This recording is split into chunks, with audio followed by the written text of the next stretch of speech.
had one really big thing happen. Yeah, it's not too bad. We just happened to have lost pretty much all of our stuff in the move. Yeah. It's called a catastrophic loss. I like to call it the day we lost everything that I stressed about packing for like 4 months. So, yeah. So do you want to tell this story? Yeah. Our company is a pretty good company. We are not going to name. Yeah, we're not going to name. We signed an agreement with them that we would not. Yeah.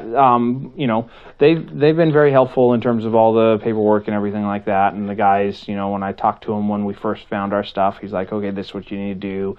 So I mean, all of that type of stuff. They've been great. Their customer service has been really helpful and supportive. Yeah, and but what happened, Jeremiah? I don't know what happened, but it looked like somebody sprayed it down. So start at the beginning, honey, like when we went to get our stuff. You tell stories terribly. Okay, I was just going to get to the point. We went to get our stuff. First of all, our stuff came in like on the last day possible. So we were already waiting almost an extra week for it than we thought we would. We rent a Penske truck. We did not use Penske to move. That's just the rental truck that we got to pick our stuff up. And we went with the boys to get our stuff out of the moving trailer and bring it back to my folks. So we throw open the door after like an hour and a half, basically, of trying to figure out how to back up the truck. Not really that long, like 15 minutes, but yeah. We go to start moving our stuff, and yeah, we're moving our stuff. We get some stuff unloaded, and then we get standing water on boxes. You go to pick it up, and water is just pouring off onto me, and so yeah. That thought, okay, water damage, and stuff like that. But then it not only just water damage, but it must have been like raining from the day it started until it got there, because there's black mold over everything. So not everything. So wow, you just really take the punchline out of everything. Anyways, so we're unloading the truck into the moving truck, the local moving truck. And the farther back into the truck we get, the wetter things are. Yep. So Rubbermaid totes with lakes of water on them. Cardboard boxes had gotten so wet they just disintegrated. So the load shifted and things fell and were crushed and broken. And just smelled terrible. Yeah, metal was rusted. Rusted metal. It was just bad. So we finished moving everything into the other truck to take it because we don't know what else to do with it. It's not like we can just take it to the dump. And at the time, we saw mold on some things and we kind of kept them separate. But we were hoping that most of the wetness was going to have been like on totes that were waterproof, and we could maybe just take everything out of the totes outside and we would be okay, like clean the totes off. So we get to my folks and we start unloading and sorting stuff out, and the more we get out in the sunlight, the more we see mold. Yeah, mold everywhere. And it took a day or two, maybe 2-3 days to be able to come to the extent of everything. And just mold everywhere. And so then we contacted them and said, this is more than we thought it was. Is it possible to be able to get catastrophic loss on it? And they asked for some pictures, and so we documented all of that, sent it in, and within like 15 minutes of having received the stuff, they said, yep, we'll declare it a catastrophic loss. And so that's what has happened. And so we lost pretty much everything. We were able to salvage the boys' toys, anything that was a hard surface that we could bleach. Yeah, if it was like plastic or something like that, then we were able to say that. So the toys are pretty much intact, which I am very grateful for. The boys have been through a lot. To see us chucking all their toys would have been a lot. Most of our clothing is okay because we can run it through the wash and clean it. But all the furniture we took is ruined. It's currently, so we moved things into my folks' garage because we had to do something with it because it was supposed to storm and we couldn't just leave it out.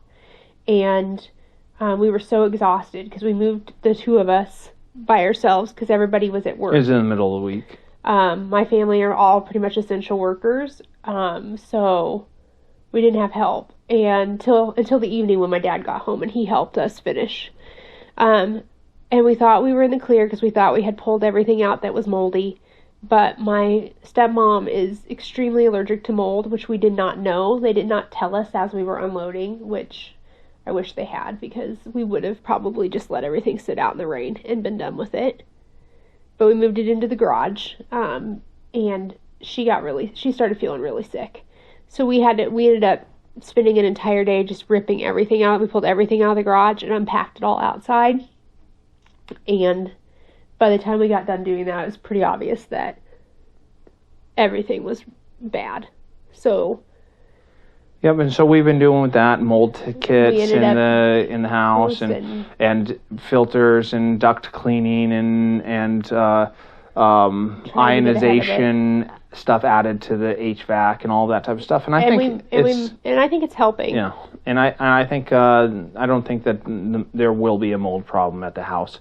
It just happened to aggravate her. Yeah, aggravate her because it was so bad. I mean, it was so bad, and she was helping us with the kids, and we were in and out of the house just filthy for drinks and dragging stuff around. And anyway, it is what it is. But we ended up moving all of our stuff that we didn't throw in the trash to my grandmother's to store in one of her outbuildings until we get back from Virginia and can figure out what we're going to do, because we needed everything out of the area of the house, so we get the HVAC system cleaned, and we didn't know what to do, so we just put everything in storage. Yeah, lots of moving, like 12 times it feels like. It feels like we moved our stuff 4 times in a week. Yeah, and but even in the midst of all that, the boys have been enjoying going to Grandma's.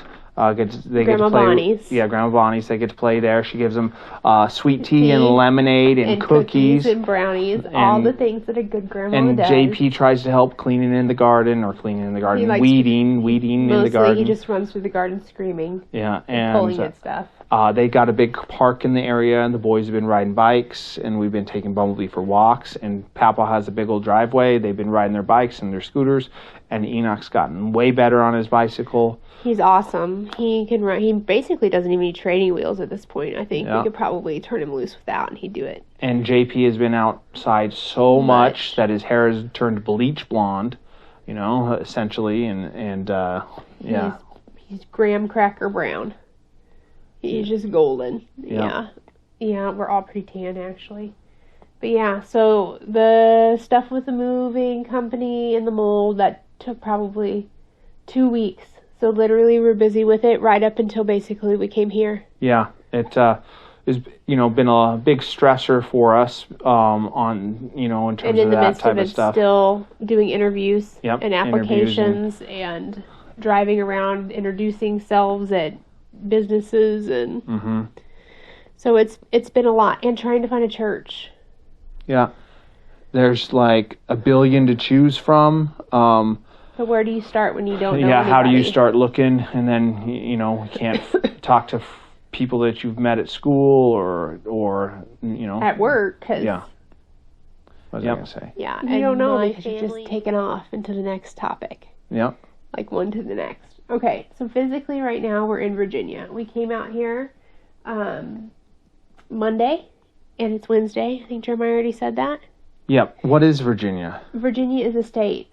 The state of Virginia is a Commonwealth. Commonwealth. For lovers. The Commonwealth of Virginia. Lovers. Virginia is for lovers. That's what their state motto or something is. Or whatever it is on the Welcome to Virginia sign.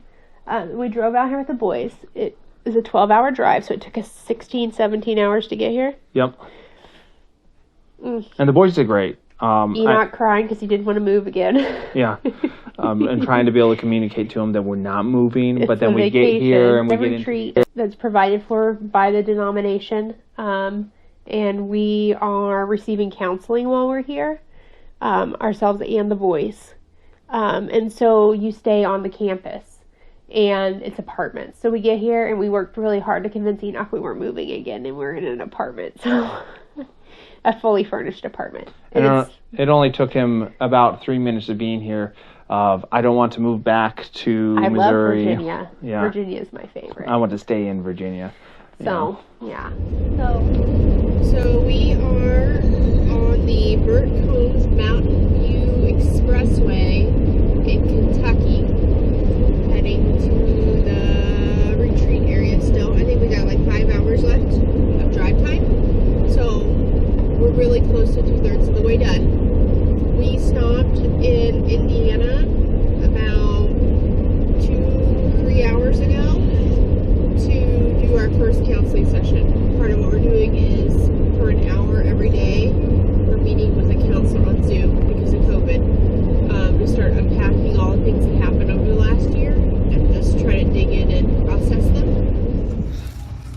What do you got there, JP?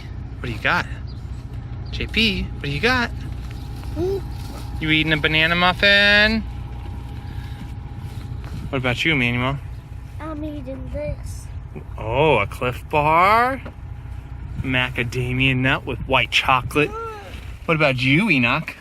The white chocolate isn't actually chocolate. Oh, it's not. You're right. Hey, I'm gonna go first this time. So it is about 8 o'clock Eastern time. We're in Virginia. We finally made it to Virginia, and just so you know, Virginia is for lovers. That's what their state sign says. We have had a pretty good trip so far since our last video. We stopped in Whitesburg, Kentucky. Something like that. To grab dinner. We rewarded the boys with McDonald's because they did so good. Oh, the McDonald's, yuck, not my fave. And while we were at McDonald's, there was a car accident on the street outside the McDonald's, a collision between a motorcyclist and a truck. A small truck. A small truck, and no one died. But we were blocked in the McDonald's parking lot for like an hour probably. And the boys kept trying to sneak away to see the wreck. So, and I'm pretty sure every first responder in the area was parked on the side of the road watching the show. So that was interesting. Yeah, and so you had a sheriff, a police officer, and a constable. And I was like, what is the difference between a constable and a sheriff? So now we know. So we had to look that up. And I'll let you guys look that up so that you can figure that out. But I thought it was interesting. And yeah, so we're about an hour out from our destination. The big boys are still watching the show. We're setting a personal parenting record today. I think 12 hours of straight television. The boys are loving it. Yep. And Typically, when we do car rides, we don't do tablets at all. But I don't know, we're soft today. 14 hours in the car is a lot. And then JP's just done. There's not a lot that, hi honey, I see you reaching for mama. There's not a lot you can do for a toddler that doesn't really watch shows and just throws toys on the floor. So he's ready to be out of his seat, and I think we are all ready to be out of our seats right now. So, but we're thankful for the good weather. We're thankful that the boys have done really well so far, and we're thankful that it has been fairly uneventful up until this point. So yeah, it's good. We're out of the mountains for the most part. It's nice and flat on the freeway, and should be able to make good time and get there. And hopefully JP won't be screaming by the time we get there, but there's no promises. Fingers crossed. I have my doubts. Yeah, baby. Hi. I think that's it. Yep. We're gonna see about getting JP a banana muffin. He loves them.